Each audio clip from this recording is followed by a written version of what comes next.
Perkenalkan, nama saya Putu Raditya Dika dengan NPM 2478209 dari kelas RI 4B.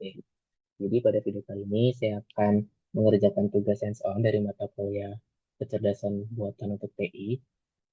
Jadi di sini saya akan mengerjakan tugas pada lab session kedua, yaitu search algorithm. Nah, pada lab session 2 ini, di sini mahasiswanya atau saya sendiri tuh akan diminta untuk mengimplementasikan beberapa algoritma pencarian atau search algorithms untuk menemukan jalur dari titik start dan menuju goal gitu pada sebuah peta labirin gitu. Nanti jadi ada labirin bentuk kotak gitu ya. Nanti jadi kita harus menemukan jalur dari start ke finish gitu.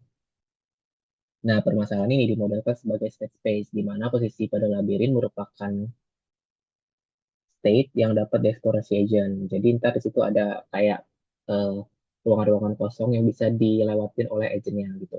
Jadi nanti di sini kita tuh bakal menggunakan tiga pendekatan pencarian dan menggunakan tiga algoritma juga. Dan bakal membandingkan tiga algoritma atau pendekatan pencarian tersebut, yaitu ada breadth first search atau BFS, depth first search atau DFS, dan A-star dengan heuristic gitu. Tiga algoritma tadi itu digunakan untuk memahami bagaimana strategi pencarian mempengaruhi jalur yang ditemukan serta jumlah net yang dieksplorasi. Oke, kita mungkin langsung aja ke deskripsi soal version 2 ini agar lebih jelas lagi. Nah, jadi, bentar nggak bisa di-scroll. Oke, di version 2 ini ada grid atau maze-nya kayak gini nanti bentuknya ya. Jadi dia tuh ada pagar-pagar, ada S, ada yang kosong-kosong gitu. Nah, pada tugas atau dosen ini kita tuh udah disediain labirin yang berbasis teks gitu. Jadi ini tuh ntar basis teks gitu di antara. Jadi ntar kita cuma jalanin aja kayak yang ditunjukkan di nomor satu. Nah, di labirin tersebut ada beberapa entitas, yaitu ada S ini atau titik awal, goal yang ini, titik akhir, ada hashtag atau pagar, yaitu wall atau tembok. Kemudian ada space yang kosong-kosong ini nih, itu namanya space atau jalan yang sudah lebih road gitu. Nah, di sini kita tuh diminta untuk mengimplementasikan agent yang dapat menentukan jalur dari S ke G. Sebentar nih, saya screen. Oke, ada benar. Dari S ke G menggunakan tiga algoritma berbeda, lalu melakukan analisis dan perbandingannya dalam mencari jalan tersebut. Tuh. Untuk kode programnya ini kita bisa download pada link ini ya. Jadi ntar kita tinggal, di sini saya nggak download, saya tinggal copy aja nanti terus saya taruh di text editor saya menggunakan VS Code. Saya menaruh di VS Code-nya aja tuh, di paste di VS Code-nya. Nah, di file itu udah berisi kerangka kode yang masih kosong pada bagian algoritmanya. Jadi nanti itu kita akan melengkapi kerangka itu untuk misi tiga fungsi pencarian. Itu yang pertama ada breadth first search, kemudian depth first search, dan juga A-star search. Nah, pada A-star search ini nanti bakal keluar dua output karena di A-star search ini dia tuh bakal mengimplementasikan dua jenis heuristik. Yang pertama itu ada Manhattan dan juga bad heuristic gitu. Jadi ntar di A-star ini ada dua outputnya. Dan itu juga beda ya dia. Beda apa namanya? Beda hasil. Gitu lah pokoknya. Ini laporan, kemudian di sini di video penjelasan, di sini kita diminta untuk mendemonstrasikan program dan menjelaskan lo berpikir menggunakan ketiga algoritma, bukan membaca teks, narasi atau slides AI gitu. Kemudian di sini ada situ tugas, udah saya jelasin tadi. Kemudian yang kedua di sini kita menunjukkan hasil eksekusi dari ketiga algoritma beserta penjelasan alurnya dan nambahkan ilustrasi jika diperlukan gitu. Mungkin nanti ilustrasinya saya gunakan map Romania aja ya, soalnya lebih enak juga sih dengan map Romania itu. Kalau di outputnya dia agak ini soalnya agak kecil jadi agak sakit mata ngeliatnya dan juga kurang kurang jelas. Kemudian kesimpulan nanti di kesimpulan tuh kita tuh bakal membandingkan gitu ketiga algoritma yang hasilnya paling optimal mana, yang terbaik mana gitu. Dan kita diminta untuk menjelaskan. Oke, kita langsung aja ke yang pertama. Di sini kita masuk ke Visual Studio Code dulu ya. Bentar.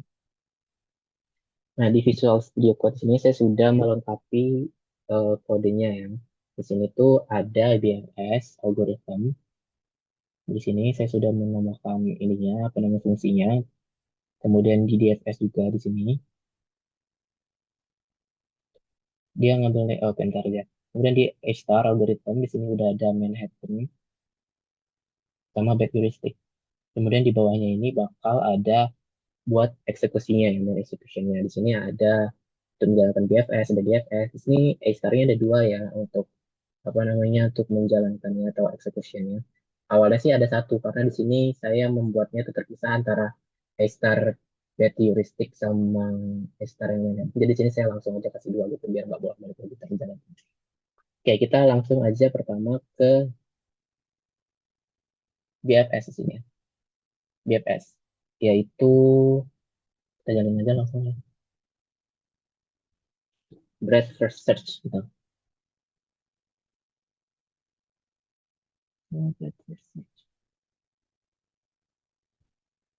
Ini, mana sih? Oh ya, ini BFS. Nah, di sini BFS-nya itu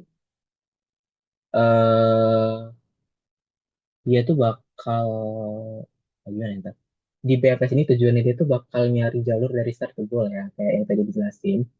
Nah, caranya dia nyari jalur dari start ke goal itu tuh dengan cara menjelajahi semua kemungkinan jalur yang ada, tapi dia tuh dengan urutan tertentu gitu, dia level by level gitu. Nah, di BFS ini ada yang namanya struktur data atau queue gitu. Ini di sini ada while queue ini ya. Jadi konsepnya nanti tuh kayak lagi ngantri gitu, kayak ngantri beli bensin atau ngantri di toko apa gitu lah. Jadi yang datang duluan ya dilayani duluan gitu. Nah, di kodenya yang ini ya, yang buat sistem antrinya. Jadi eh, yang nanti antrinya masih ada ya bakal jalannya bakal terus lanjut gitu, terus jalan gitu. Nah, terus di sini ada namanya queue progress sama Notes Expo. Oh, oke. Di sini ada namanya Qpop Lab ya di bawah ini sama ada Current Art sama Current C. Di sini Qpop Lab ini tuh dia tuh programnya bakal ngambil data dari bagian depan antrian gitu. Nah, nanti di Qpop Lab ini sistem FIFO itu bakal diterapkan atau first in first out gitu. Ya, jadinya artinya yang pertama kali dimasukkan ke antrian ya dia bakal diproses terlebih dahulu gitu. Jadi urutannya benar-benar ngikutin urusan urutan masuknya gitu. Nah, di bagian ini juga itu kan ada dua hal lagi yang diambil sekaligus yaitu current R sama current C dan juga ada pet juga sih di sini ada petnya. Yang pertama di sini tuh ada current R sama current C di sini ya. Di situ tuh apa ya? Ini tuh node ya, yaitu posisi sekarang di mesh yang lagi kita cek. Jadi setiap kali BMS jalan, dia tuh bakal selalu fokus ke satu node yang sedang kita proses, kita sedang diproses gitu. Nah, kemudian yang kedua di sini ada pet. Pet ini itu bisa dibilang jalur lengkap dari start sampai ke node itu. Jadi misalnya kita itu sudah jalan beberapa langkah nih. Jadi petnya itu bakal nyimpen semua langkah tersebut, bukan cuma posisi terakhirnya. Nah, kenapa nyimpen langkah ini penting di sini tuh karena nanti pas sampai goal tuh kita tuh langsung tahu jalur lengkapnya itu tanpa harus nyari ulang dari awal. Jadi ntar kayak ada rangkumannya gitu lah di outputnya gitu. Nah, di situ kita tuh bakal ngecek apakah sekarang tuh goal atau bukan. Kalau iya ya udah nanti udah nyampe dengan solusi gitu. Kalau belum dia programnya bakal terus cari semua notes-notesnya. Atau di sini tuh disebutnya neighbor ya kalau misalnya. Di sini ada neighbor ya. Saya kayak tadi saya baca. Oh ya di sini ada neighbor nih, neighbors. Dev get neighbors. Dia tuh bakal mencari semua neighbors, yaitu tetangga dari node-nya gitu ya. Di mesh itu, di mesh ini tuh neighbornya ada atas, bawah, kiri, kanan gitu. Selagi dia nggak nabrak dari dinding gitu, jadi neighbor dia. Mungkin kita langsung menjelaskan ke outputnya aja. Di sini di outputnya ini, eh di bagian paling atas itu bisa dilihat di sini itu ada tulisan 66 pet found gitu. Itu artinya algoritma BFS-nya itu berhasil nemuin jalur dari titik start ke goal. Nah, angka 66 di sini dia itu nunjukin nodes explore, yaitu jumlah posisi atau node yang sempat diperiksa selama proses pencarian. Nah, jadi sebelum sampai ke goal, BFS-nya itu udah ngecek 66 titik berbeda di dalam list-nya. Nah, di bawahnya ada path length, 30 steps. Nah, itu tuh artinya bentar.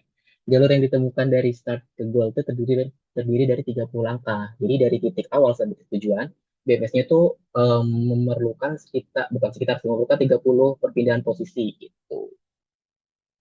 Kayak bintang-bintang ini nih. Satu, dua, tiga, kayaknya sampai 30 ini ntar. Nah, kalau kita lihat-lihat sih di sini jalurnya itu terlihat rapih ya di sini ya di mesh-nya nih. Nggak terlalu muter-muter kayak robot AI yang di Level 1 karena di sini ya udah pakai algoritma beda ya di algoritma. Udah cukup kompleks nggak kayak di Lab 1 itu kan nggak masih simpel algoritmanya gitu.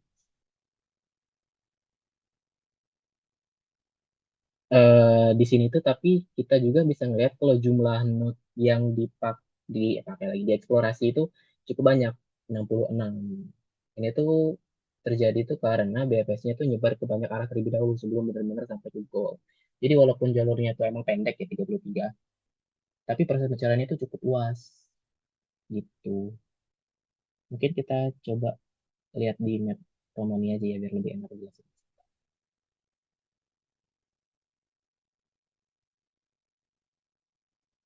Share screen. Oke, map Romania. Tadi sudah di halaman berapa ya? 60 kalau nggak salah. 60 atau 70 gitu.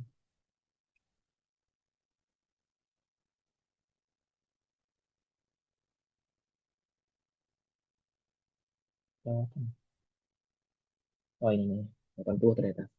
Nah, di map Romania ini, eh, ilustrasinya itu kan kalau dari sini tuh, dia tuh dari Arad ke CBU lagi. Dari Arad ke Bucharest gitu. Nah, kalau kita pakai cara kerja BFS, kita tuh kan mulai dari Arad nih sebagai titik awalnya. Oh iya, dari Arad sebagai titik awalnya. Nah, langkah pertama BFS-nya tuh bakal ngeliat dulu nih, semua kota yang langsung terhubung dengan Arad. Di sini tuh ada Timisoara, Zerin, sama Sibiu gitu. Nah, kota-kota yang terhubung oleh Arad ini atau oleh titik S ini atau oleh not awal ini tuh disebut level pertama atau kota yang bisa dicapai satu langkah dari Arad gitu. Nah, karena di FPS itu dia pakai queue atau antrian, jadi ketika kota ini tuh langsung dimasukin ke antrian. Nah, habis dimasukin ke antrian, BFS itu bakal ngeproses semua itu satu persatu sesuai urutannya gitu. Misalnya pertama nih, kita kan dari Arad nih. Habis itu kita mau ke Zerin. Nah, di Zerin ini kita kan bisa ke Oradia. Jadi Oradia itu bakal dimasukkan ke dalam antrian. Nah, habis dari situ BFS lanjut ke Sibiu. Nah, dari Sibiu kita tuh juga bisa ngeliat beberapa kota kayak Rimini Jogja sama Fagaras di sini ya.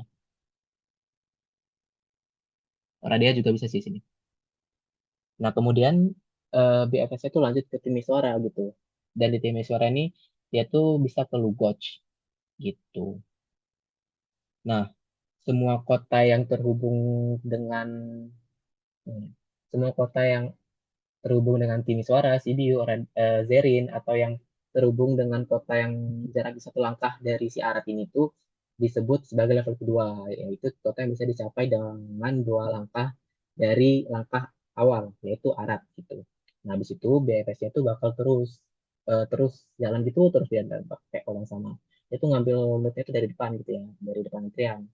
Habis itu dia itu bakal ngecek tujuannya itu benar apa bukan. Kalau belum, jadi itu bakal nambahin semua node-nodesnya atau nambahin semua neighbor-neighbornya itu ke belakang antrian. Jadi pencariannya itu benar-benar melebar ke semua arah secara bertahap gitu. Nah, kalau diterusin ya, kan tadi kan udah nyampe level 2 nih. Nah, kalau kita terusin prosesnya, BFS-nya itu bakal nemuin jalan ke Bucharest gitu. Mungkin salah satu jalurnya yang bisa dipakai itu dari Arad ke Sibiu, kemudian ke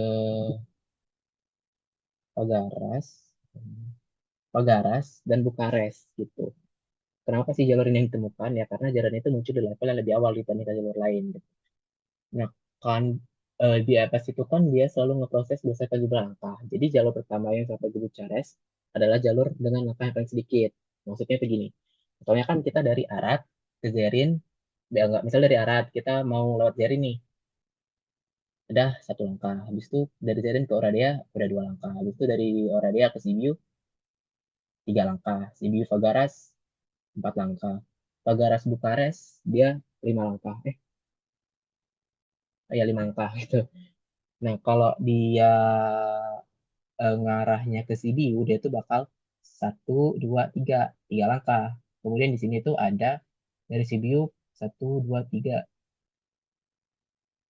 empat langkah dari CPU. Kalau ke Renichi Field saya ada empat langkah. Nah, kalau ke suara lebih jauh lagi. Di sini juga bisa muter-muter ntar dari sini kalau dia ke Renichi suara. Bisa aja dia dari draw beta ke Trialpha baru ke Renichi baru ke sini bisa ke sini ntar gitu dia. Jadi makanya dia tuh bakal nge-search-nya atau menemukan jalurnya itu level by level. Jadinya yang mana lebih pendek ya berarti di situ di antara gitu. Jadi dia nggak bakal uh, nelusurin semuanya banget gitu lah dia.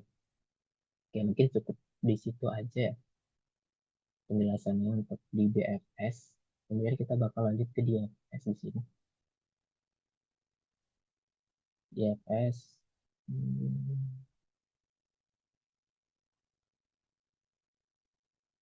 Nah, DFS ini dia tuh menggunakan stack ya dia ininya apa namanya metodenya dia pakai stack. Kelihatan di sini. BFS. Oke.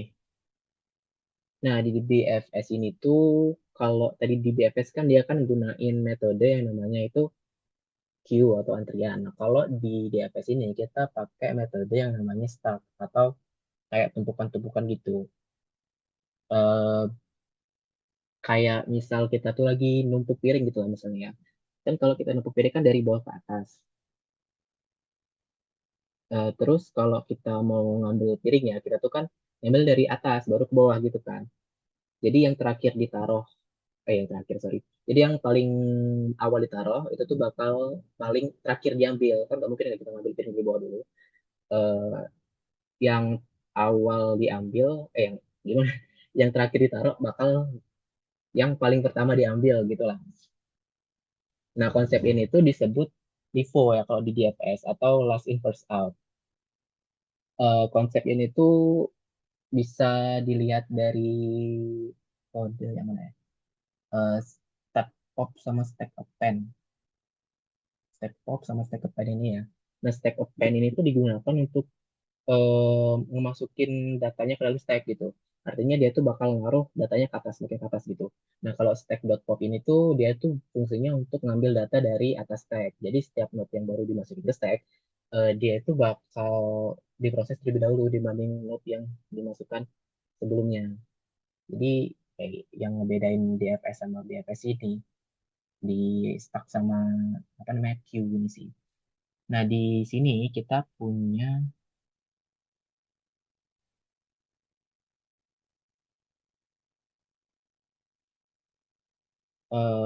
di kode awalnya ini ada yang namanya self start sama dengan self start. Ya, di sini tuh kita masukkan node start ke dalam stack gitu. Jadi di sini tuh kita udah menyimpan dua hal, yaitu posisi pertama node atau posisi sekarang dan juga jalur yang sudah ditempuh atau path-nya gitu. Kemudian ada bagian di sini tuh while stack gitu ya. Tadi kalau di BFS itu kan while queue, di sini while stack. Nah, di while stack ini tuh artinya selama stack masih ada isinya, pencarian itu bakal dilakukan. Jadi selama masih ada node yang bisa diproses, algoritma itu nggak bakal berhenti, jalan terus. Kemudian di bagian yang currency QNR ini, bentar ada yang- di bagian currency QNR ini,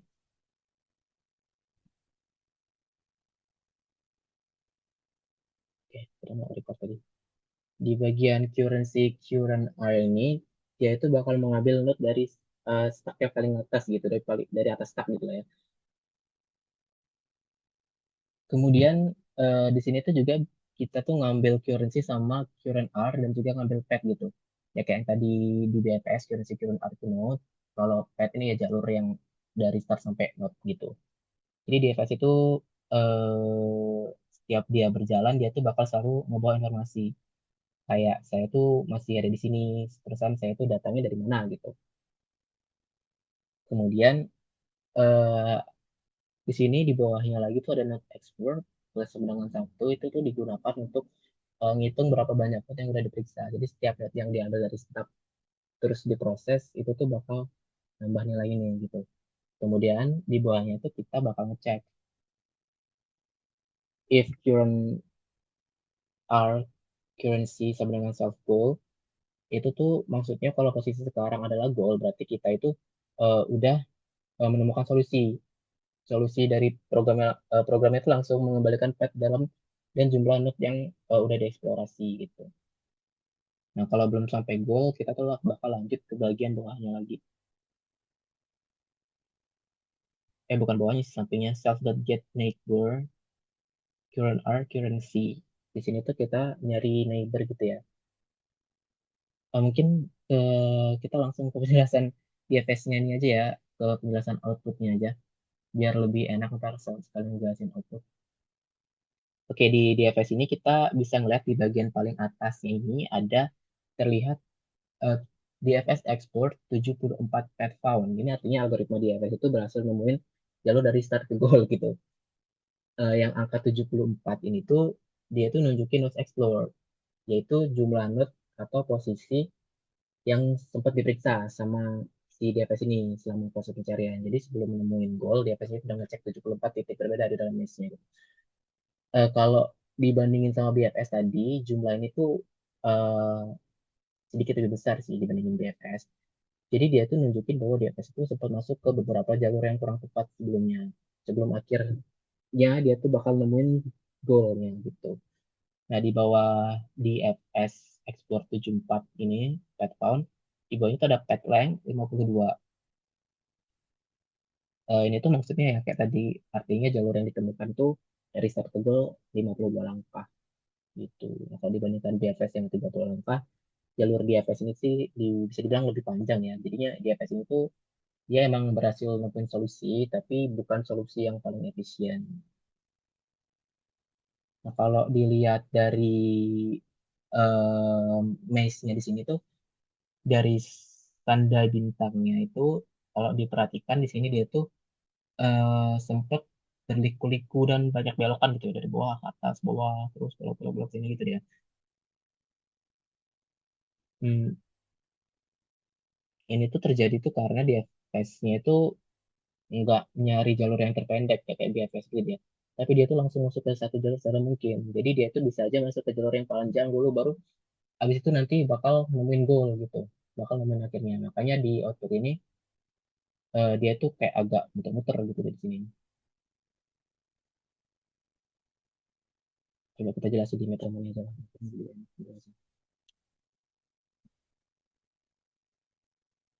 Oh, di map Romania. Nah, di map Romania kayak yang tadi ya, di setiap kota ini kan ada nodes-nya. Kita mulai dari Arad sebagai titik awal, kemudian nyampe Bukares ujungnya gitu ya. Nah, dari Arad di sini kan kita bisa ngelihat ada beberapa kota yang bisa dituju gitu. Ada Zerin, Sibiu, dan juga Timisoara. Nah, karena di FS ini tuh menggunakan stack dengan konsepnya LIFO atau yang milih satu jalur dulu, bukan semuanya sekaligus gitu. Misalnya kita dalam map Romania ini tuh masuk ke Sibiu gitu. Ya, setelah masuk ke Sibiu dia tuh lagi-lagi ada beberapa pilihan seperti Fagaras, Remicu, terus Oradea juga termasuk ya di sini.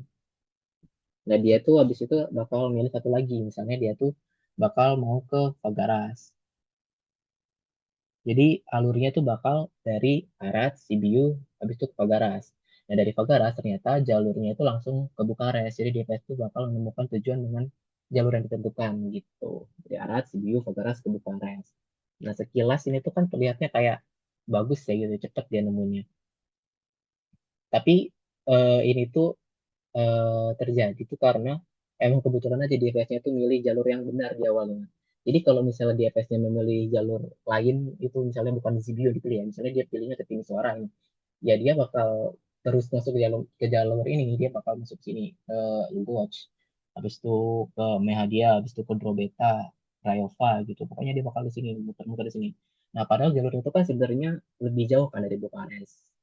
Jadi di FS-nya itu bakal masuk terus ke dalam jalurnya nih sampai mentok. Baru nanti dia bakal mundur ke belakang atau backtracking gitu lah ya istilahnya untuk nyoba jalur lain yang benar gitu. Nah, hal ini tuh yang membuat GPS-nya itu menjadi kurang efisien untuk digunakan gitu. Kemudian kita lanjut ke Manhattan ya. Aduh, eh Star Manhattan maksudnya. Sorry. Nah, di sini sebenarnya saya masih agak sedikit bingung, tapi saya coba jelasin sepaham saya aja di Manhattan ini. Nah, kalau di kode program ini, kita udah lengkapin ya dulunya. Heuristik sama, apa saya pernah lupa, Manhattan. Data heuristik sama Manhattan.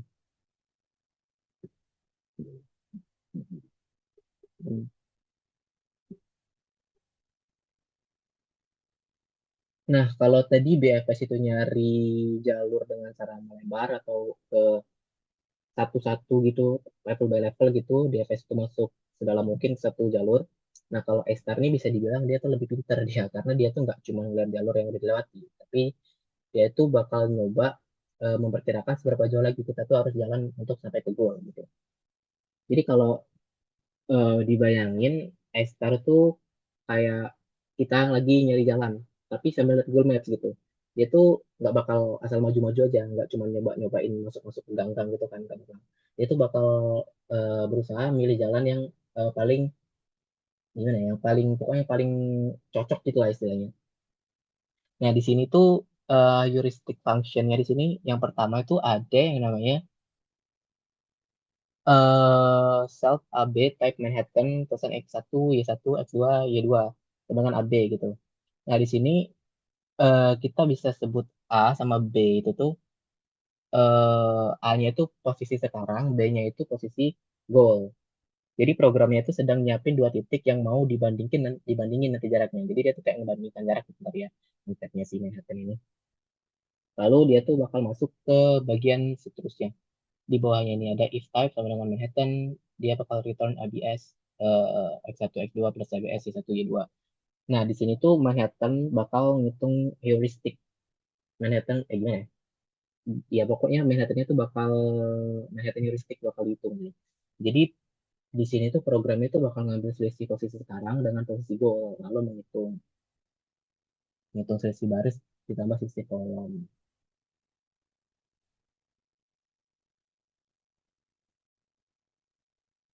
Sebentar ya, kita coba jelasin pakai.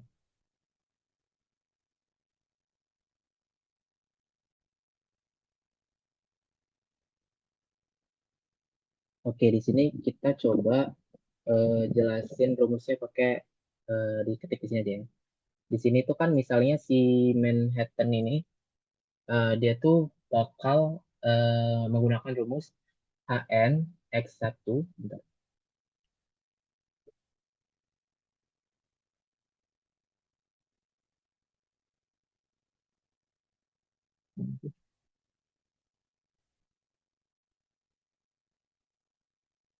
X1 min X2 plus X1 min Y2.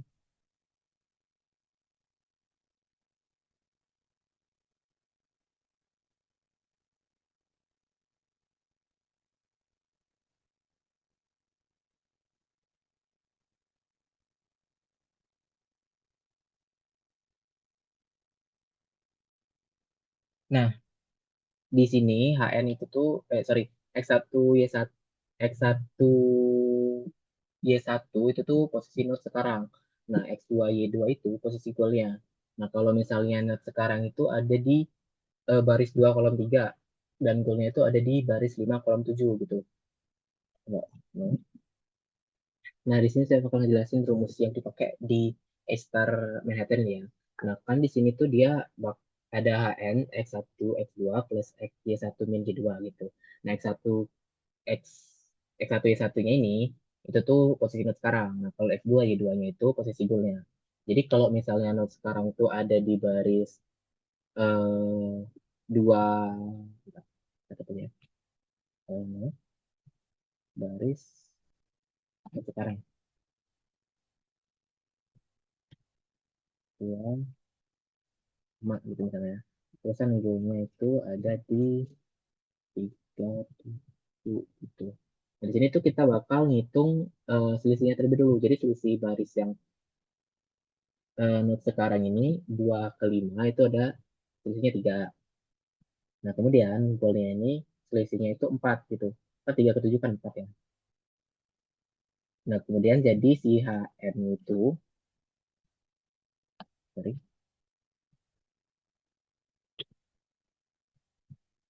3 plus 4 ada sorry. 3 plus 4 sama dengan 7 gitu. Jadi HM-nya itu sampai ke 7. Artinya menurut perkiraan si Manhattan ini kita tuh masih butuh sekitar 7 langkah lagi untuk sampai ke goalnya gitu. Karena tadi kita udah ngitung perselisihan dari node sekarang sampai goalnya gitu ya. Kalau di outputnya,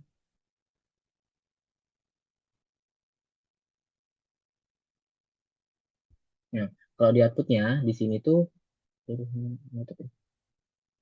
share screen. Nah, kalau di outputnya di sini kita bisa lihat di bagian paling atas itu ada tulisan Manhattan Explore 30 steps. Tiga, oh ya, 36 step found gitu. Nah, ini tuh artinya algoritma si A-star-nya itu berhasil menemukan jalur dari start ke goal.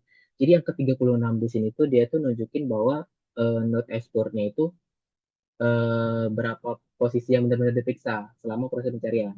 Nah, kalau dibandingkan dengan BFS yang tadi ngeksplorasi 66 node, si A-star ini tuh cuma butuh 36 node. Artinya A-star ini jauh lebih efisien ya dia karena dia nggak cari ke semua arah, tapi dia tuh lebih ke arah ke goal gitu.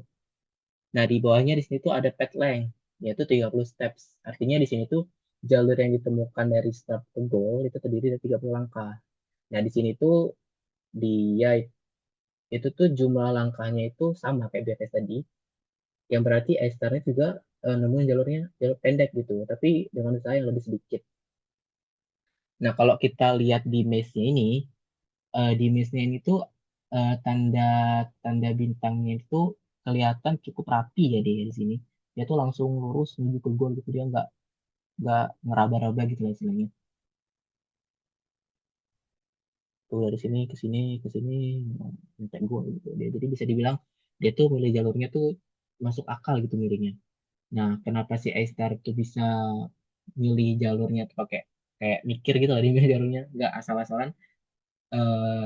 Di sini tuh sebenarnya pakai rumus ya, kayak rumus itu rumusnya. Kurang paham jadi di setiap langkah A-Star dia tuh selalu ngitung eh bentar sini saya share lagi.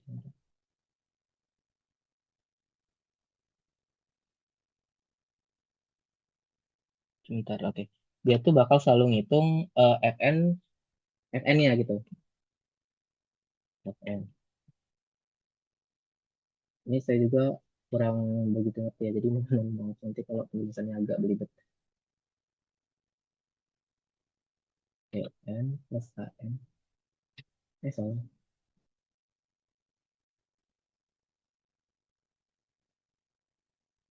Nah, di sini GN itu artinya jarak yang udah ditempuh dari start ke posisi sekarang. Terus HN itu perkiraan jarak dari posisi sekarang ke goal. Nah, kalau kita lihat tadi di output,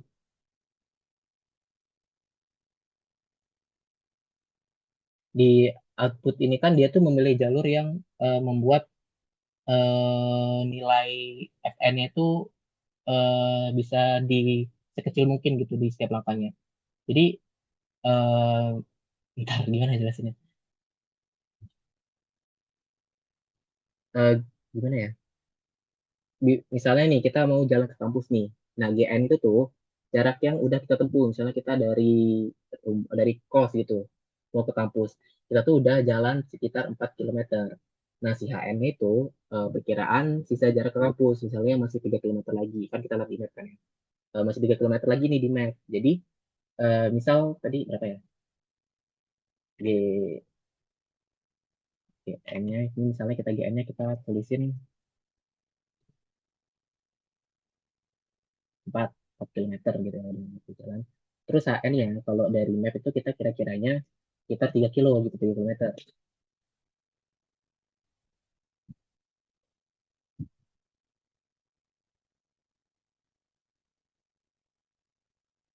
Jadinya di sini tuh totalnya 7 kilometer.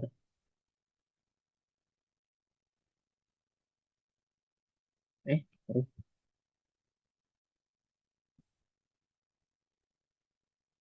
Nah, 7 kilometer. Nah, sekarang kan kalau misal dari kampus itu dari kos ke kampus itu kan ada beberapa jalan kan, nggak cuma satu jalan ya, pasti ada beberapa jalan dong dari kos ke kampus.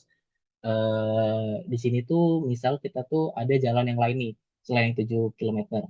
Nah, jalan pertama tadi kan 7 kilometer. Nah, terus kan ada jalan kedua lagi nih. Jalan kedua tuh totalnya 10 kilometer. Nah, kalau jalan yang kecil tuh misalnya totalnya 6 kilometer. Nah, kalau kita pikir-pikir lagi nih, kita tuh pasti bakal milih jalan yang C kan, karena emang dia tuh yang paling pendek untuk dilalui gitu. Nah, itu bakal digunakan sama Esther juga. Dia tuh bakal memilih note dengan nilai yang paling kecil gitu. Kayak note-nya aja mungkin ya, biar lebih jelas sedikit. Nah, mungkin kalau di map Romania ini, kita bisa lihat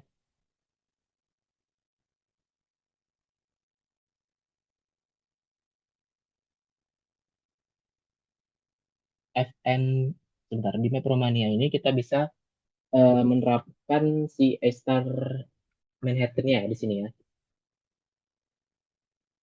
Misalnya kan kita dimulai dari Arad nih, karena kita masih di titik awal dan belum jalan kemana-mana, maka G-nya si Arad,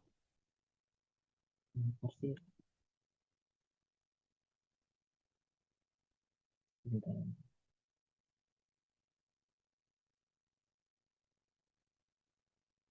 biar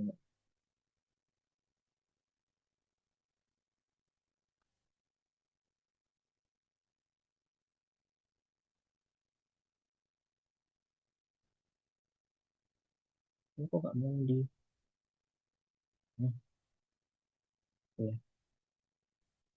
Nah, di sini misalnya kita pakai yang map Romania ini. Misalnya kita mau mulai dari Arad. Nah kan kita dari titik awal di Arad ini, kita kan belum bilang kemana-mana. Jadi si Aradnya itu, GN-nya, atau GR aja lah di sini. GR-nya itu di 0.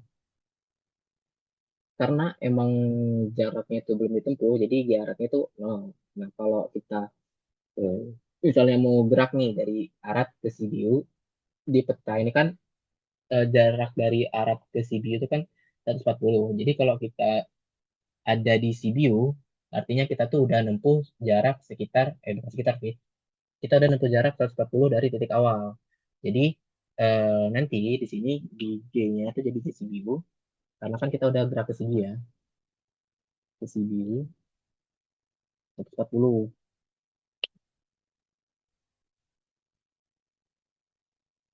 Nah, kalau di Sibiu, ini kan kita bisa lanjut mau ke Pagaras atau ke Rinmichu nih. Misalnya kita mau ke Pagaras deh. Nah, kalau dari Sibiu ke Pagaras, itu kan jaraknya 99. Jadi, total jaraknya ditempuh dari Arad sampai Pagaras, itu bakal dijumlahin gitu.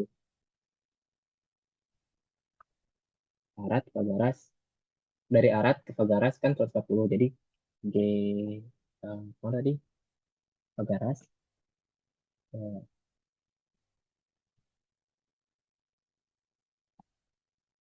bulan. Nah, ini bakal dijumlahin gitu. Jadi dia nanti total si GN-nya Pagaras ini, dia tuh bakal total dari semua langkah yang udah ditempuh sebelumnya. Jadi 19, 140 tambah 0. Berapa? 140, 239. Totalnya 239 ya. 239. Nah, jadi GN-nya itu eh, di sini tuh udah nempuh berapa udah menempuh berapa panjang jarak dari awal sampai ke titik ini gitu. Jadi GN itu bukan tebak-tebakan kayak sedia PSD. Jadi ini tuh jarak nyata. Dia tuh pakai angka asli yang ada di peta ini gitu. Kemudian kita lanjut ke HN ya. Ini kan GN ya, GN. Di sini kita cobain.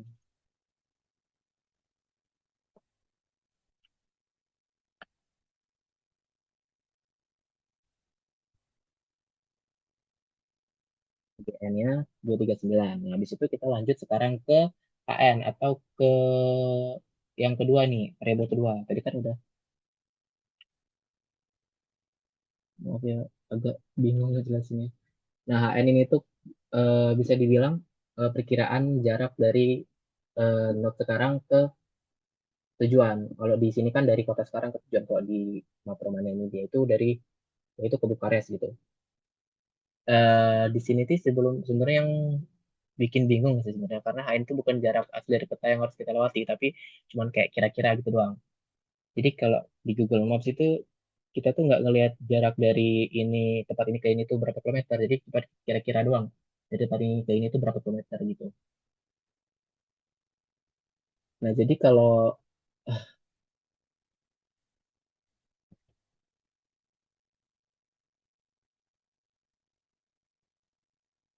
hmm, misalnya gimana ya jelasinnya?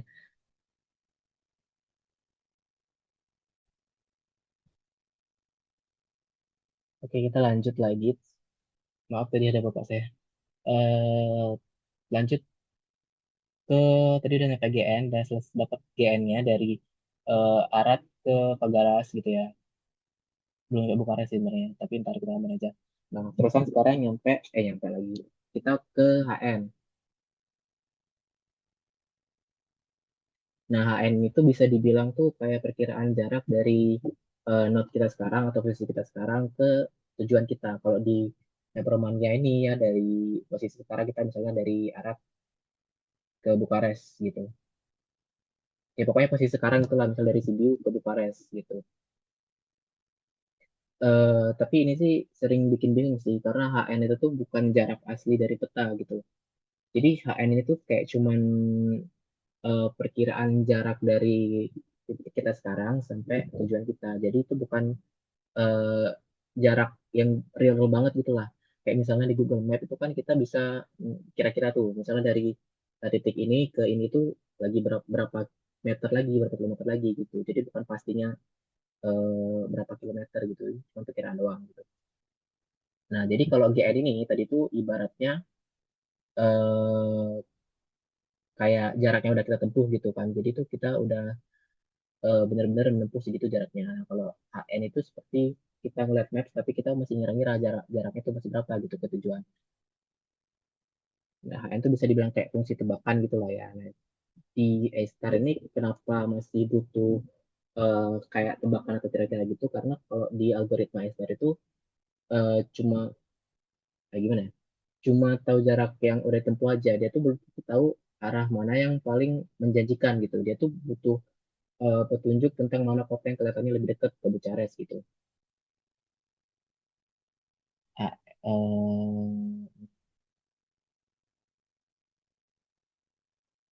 kita lanjut aja lah jelasinnya di sini di FN mungkin kalau lebih jelas. Di FN, ini kan ada FN. Sebenarnya masih di rumus yang sama ya. Bang. Sorry, salah. FN. Nah, FN itu hasil penjumlahannya dari HN sama GN tadi. Kita tulis rumus yang lebih jelas adalah FN GN plus MN. Eh, HN. Oke, jadi di FN tuh dia tuh bakal ngeliat dua hal sekaligus, yaitu jarak yang tempuh sama jarak yang udah tempuh sama jarak perkiraan yang masih tersisa gitu. Eh,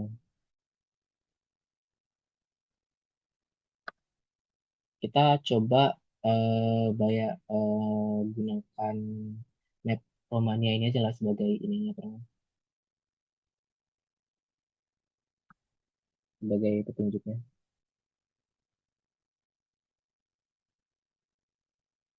Nah, ini biar nggak terlalu gampang. Nah, dari map Romania ini kan kita mau dari Arad ke Bukares nih. Nah, dari Arad ini ada tiga pilihan utama, yaitu Zerin, jaraknya 75. Kemudian ada Sibiu, jaraknya 150. Kemudian ke Timisoara, jaraknya 19. Nah, kalau kita cuma ngelihat angka di depan mata doang, mungkin kita tuh bakal milih si Zerin karena jaraknya cuma 75 meter gitu lah kita bilangnya. Atau kita tuh mungkin bakal milih Kimi suara gitu kan ya, karena 118 GB itu lebih kecil dari ke CPU. CPU kan gede banget 140 gitu ya. Tapi S-Star tuh nggak sesimpel itu dia. S-Star tuh nggak cuma ngelihat jarak dari arah ke kota berikutnya. Jadi S-Star ini tuh bakal gimana ya? Bakal nentuin kalau lewat kota ini tuh perjalanan menuju Bukares kira-kira bagus nggak ya, cepet nggak ya gitu. Nah, di eh, di penentuan ini tuh bakal digunakan rumus ini nanti FN-nya. Nah, dari Arab misalnya kita pakai eh, CBU ya. Ini kan ada dua pilihan nih, CBU sama timus suara nih. Mungkin kita coba pakai ke CBU dulu ya. Dari Arab ke CBU jumlahnya jaraknya itu 140. Jadi GCBU atau GN ya, terus GCBU aja biar enak bacanya. GCBU 140.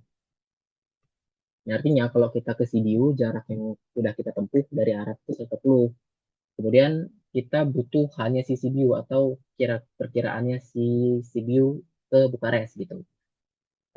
Kita anggap aja secara feeling itu ya, CBU itu cukup dekat ke Bukares. Jadi nilainya sedang gitu kan di sini nggak jauh-jauh banget ya CBU ke Bukares. Nilainya sedang itu mungkin kalau dilihat secara real juga sih sebenarnya lebih dekat sih dari CBU Bukares ke Bukares daripada Remicu Vitesti ke Bukares. Soalnya di sini jumlah petnya tuh lebih banyak dari CBU Remicu Vitesti ke Bukares gitu.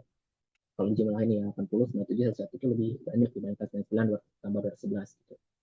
Waktu itu berapa ya lupa saya, pokoknya lebih banyak ya kalau jumlahnya. Itu misalnya di sini kita hanya itu atau kira-kiranya itu 200 gitu misalnya. Kemudian maka di FCDU ini jadinya sorry 140 ditambah 200 sama dengan 340 tuh. Nah, ini kalau udah kayak gini artinya nanti kalau si A-star-nya lewat CBU total perjalanannya itu kira-kira 340 lagi. Nah, sekarang kita lihat ke Timisoara. Dari Arab ke Timisoara jaraknya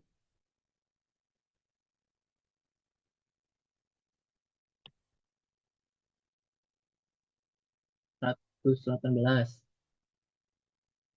Kemudian dari enggak sih. Sebentar. HR-nya.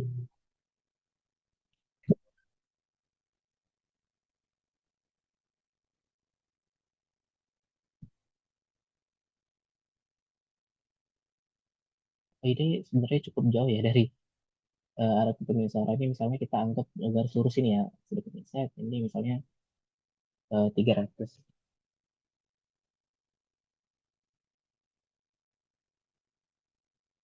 gitu. Nah, kan kalau di Getimi Suara ini kan 118 ya. Jadi itu kelihatan lebih kecil dari 140. Jadi sekilas kayaknya lebih bagus gitu kan ya, kan lebih kecil gitu. Tapi kalau kita lihat Timi suaranya atau kita lihat secara kasar nih di Google Maps ya misalnya. Dari Timi Suara ke Bukares itu lebih jauh gitu dia. Jadi perkiraan ke goalnya tuh bisa jadi lebih besar gitu. Kan halnya tadi tuh atau perkiraan jaraknya itu kan lebih jauh kan dibanding sisi view ini. Maka eh, tadi itu ditambahin 118 tambah 300. Jadinya 418 di ini suara jaraknya. Total gitu aja ya. Oh, FCD, F ini suara.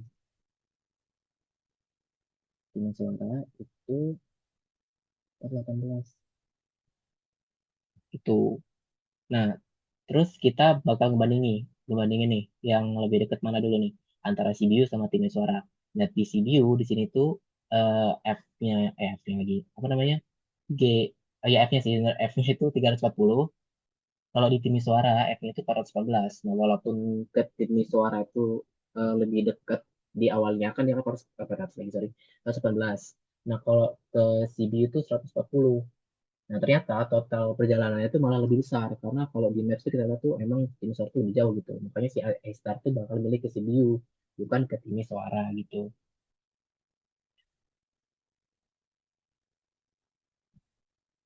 Ya, jadi ini nggak dipakai lah ya, ini ya. Kita coret aja. Jadi dieliminasi itu. Nah, abis dari Sibiu, di Sibiu tuh bakal milih dua pilihan penting lagi nih. Apa sih? Ada tim Nicho sama ada Fagaras. Nah, kalau ke Fagaras, dari Arat ke Fagaras tadi kan, Arat ke Fagaras, Arat ke Sibiu tadi kan 140. Nah, Sibiu ke Fagaras itu 99. Jadi sini kita tambahin, gimana ya, misalnya G, Sibiu, G, Fagarasnya 99. Jadi Fagaras sama Sibiu. Jadi G Fagarasnya itu tuh 140 tambah 99, terus 39. Ini aja sama dengan 239. Nih, 239. Apa namanya? Si G-nya Fagaras. Nah, sekarang kita kira-kira lagi nih, atau ngitung hanya lagi dari si Fagaras. Nah, Fagaras itu kan cukup dekat ya di sini. Kalau dari Polres dekat sih, sebenarnya 211 doang. Misalnya di sini kita hanya Fagaras ini 200 lagi aja lah ya. Jadi, F-nya si Fagaras ini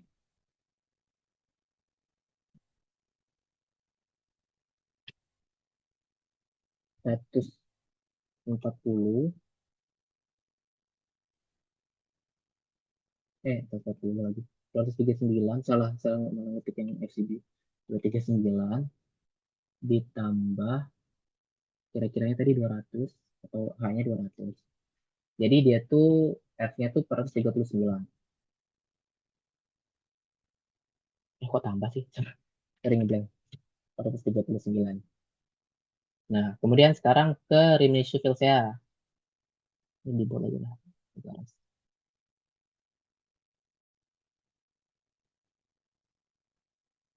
Nah, kemudian sekarang kita ke Rimini Filsea. Dari Arat ke Sibiu 140, ke Rimini 80. Sibiu ke Rimini 80. Jadi G Rimini 140 tambah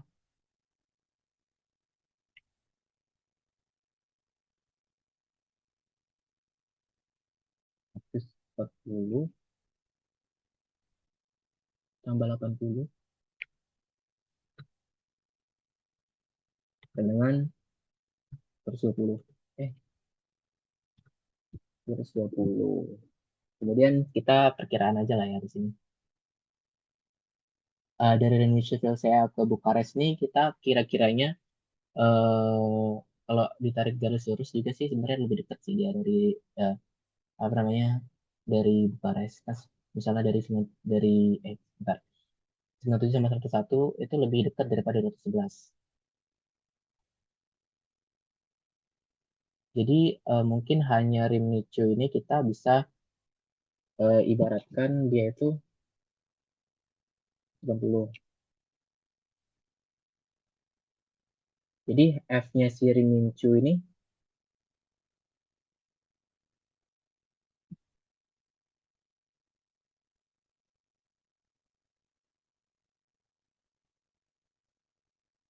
dia itu 220 ditambah 180. Karena hanya tadi kan lebih dekat ya daripada si Pagaras. Jadi berapa tuh? 400 kayak gitu. Nah, di sini kita bisa bedain ya Evagara sama Efriminsu. Di sini tuh kalau si Estar ngelihat perbandingan tadi tuh, dia tuh bakal milih ke Rimini Juventus karena totalnya lebih kecil ya 400. Seperti itu. Jadi dia bakal milih yang lebih sedikit ke Remichu, habis itu dia bakal ke PTSD, bakal seterusnya gitu dia, bakal dihitung pakai rumus ini gitu ya seterusnya.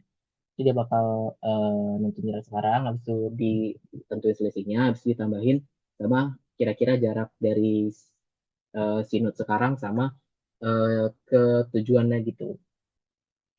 Jadi dia tuh lebih pinter lah dia.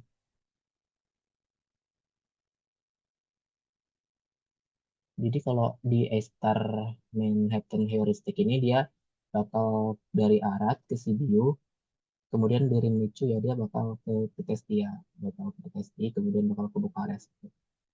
Pelajarnya dia kan soalnya dia apa nentuin dulu dia jarak-jaraknya gitu. Nah, mungkin dia bakal ke tempat mana. Soalnya nggak dari sini ke sini pun nggak bakal ke Bukares gitu. Bakal ke sini terus dia ke Pitesti ke Bukares. Oke, sekarang kita masuk ke yang bad heuristic di sini. Oke. Kalau di bad heuristic ini, aduh maaf ya tadi kalau penjelasannya agak beribet soalnya saya juga masih kurang begitu paham sama rumus ini tadi. Nah, jadi agak beribet jelasinnya. Oke, kalau di bad heuristic ini di outputnya dia itu menunjukkan X-score-nya 30. Jadi not yang diperiksa oleh bad heuristic ini dibanding Manhattan dia itu sekilas lihat lebih sedikit ya dia. Jadi kan kalau di Manhattan kan 36, kalau di bad heuristic 30. Kan sekilas ini kan kelihatannya lebih cepat ya. Tapi kalau kita lihat cara kerjanya, di bad heuristic tuh rumusnya sama ya kayak tadi tuh Fn Gn plus Hn itu tadi. Nah bedanya kalau di bad heuristic ini tadi pas saya baca tuh Hn-nya tuh dibuat terlalu besar karena nilainya tuh dikali 10 gitu. Nah akibatnya keputusan si A star ini nanti bakal lebih dipengaruhi oleh si Hn gitu daripada si Gn. Jadi si A star-nya itu bakal lebih fokus ke yang kelihatannya itu paling dekat sama goal sekarang. Jadi itu bakal kurang mempertimbangkan seberapa jauh jalan yang udah kita tempuh gitu. Eh, Misalnya kayak di dunia nyata nih kita pakai Google Maps nih. Kita tuh kan bakal milih jalan yang terbaik nih. Kayak gimana jelasnya? Kalau Manhattan tuh kan dia kayak Google Maps yang benar-benar nentuin jalan yang terbaik gitu. Kalau si bad heuristic tuh kayak maps yang agak error atau berlebihan gitu ya. Jadi kalau kita langsung ke arah tersebut tanpa mikirin total perjalanan, dia tuh bakal nanti bisa muter-muter gitu dia. Misalnya kalau di dunia nyata ya kayak kita pakai Google Maps, tapi dia tuh nunjukin jalannya emang lurus jalannya, tapi di jalan tuh bisa nggak bisa aja macet, bisa aja jalannya tuh rusak atau berubah gitu jalannya atau lewatin jalan yang aneh gitu. Mungkin seperti itu penjelasannya kurang lebih. Jadi walaupun di output ini sebenarnya masih bagus, tapi bad heuristic itu sebenarnya kurang aman dipakai karena dia tuh bisa aja milih jalur yang nggak optimal gitu. Oke, situ penjelasannya. Kita lanjut apa tadi? Bentar.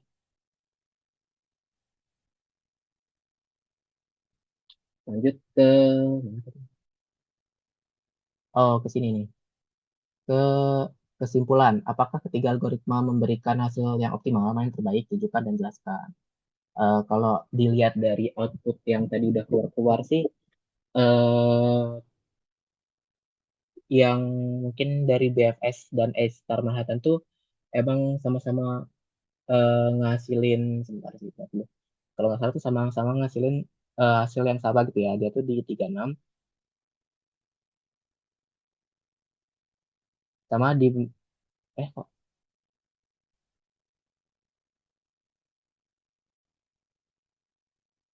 sama 30 sorry 30 sama 30 gitu. 30 langkah. Jadi keduanya tuh bisa dibilang optimal, tapi BFS itu tuh kalah lah dibanding A Star ini karena dia tuh harus ngecek banyak road level by level gitu, jadi kurang efisien. Sedangkan di FS ini dia itu emang bisa nemuin jalur yang langsung lurus gitu, tapi dia tuh jalurnya tuh lebih panjang, jadi dia tuh nggak optimal karena cuma ngikutin satu jalur terus sampai mentok gitu, sampai ketemu goalnya.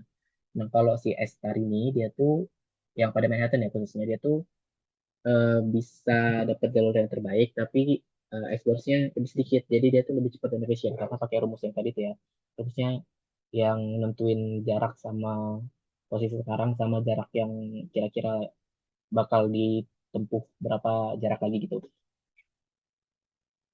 Nah, kalau yang bad heuristic ini tuh walaupun di map di map lagi di apa namanya di maze kali ini tuh hasilnya masih bagus ya. Tapi sebenarnya itu nggak bisa selalu diandalkan sih karena dia tuh terlalu fokus ke arah gol yang bisa dibilang dia tuh bisa salah pilih jalur kalau diterapkan di kondisi lain gitu.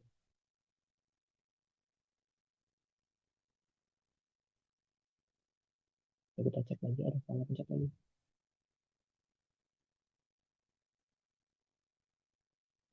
Oke.